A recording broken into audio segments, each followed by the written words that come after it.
কালিয়াগঞ্জের Tarangapur Nandakumar high স্কুলের platinum জয়ন্তী বর্ষ উদযাপন অনুষ্ঠান হবে আগামী 3 থেকে 5 জানুয়ারি। এই অনুষ্ঠান ঘিরে শনিবার দুপুরে বিদ্যালয়ের প্রাক্তনীদের নিয়ে গঠিত উৎসব কমিটির প্রস্তুতি বৈঠক অনুষ্ঠিত হলো।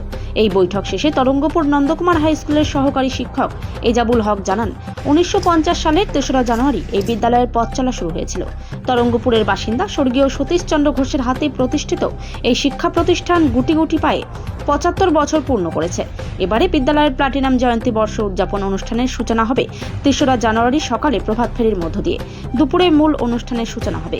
5ই জানুয়ারি বহিরাগত শিল্পী সমন্বয়ে সাংস্কৃতিক অনুষ্ঠানের মধ্য দিয়ে সমাপ্ত হবে তরঙ্গপুর নন্দকুমার হাই স্কুলের প্লাটিনাম জয়ন্তী বর্ষ উদযাপন। আমাদের স্কুলের 1950 সালে প্রতিষ্ঠিত হয়েছিল। 2025 সালে 75 বছর পূর্তি।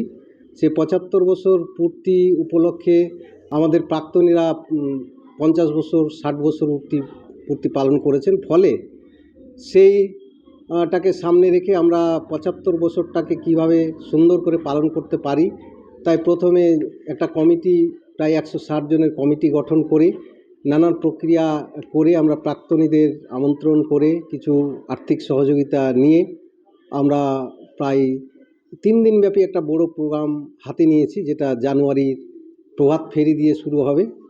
প্রভাত ফেরি জানুয়ারির 3রা জানুয়ারি 7:30 থেকে আমাদের মূল অনুষ্ঠান শুরু হচ্ছে এবং উদ্বোধনী অনুষ্ঠান 3 তারিখ 1:30টায় এবং কালচার প্রোগ্রাম শুরু হবে 4টা থেকে।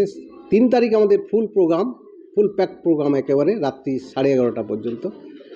আমাদের বহিরাগত শিল্পী প্রত্যেক দিনই থাকছে এবং জাঁকজমকপূর্ণ আমাদের কালচার প্রোগ্রাম হবে, এটা আমি আশাবাদী।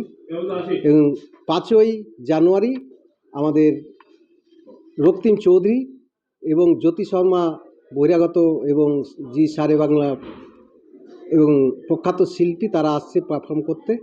আপনাদের মাধ্যম দিয়ে আমরা এলাকার সংস্কৃত প্রেমী, শিক্ষানুরাগী, আমাদের সকল স্তরের প্রাক্তনীদের আহ্বান করছি, আপনারা আসুন, আমাদের প্রোগ্রামকে আপনারা গৌরবান্বিত করুন।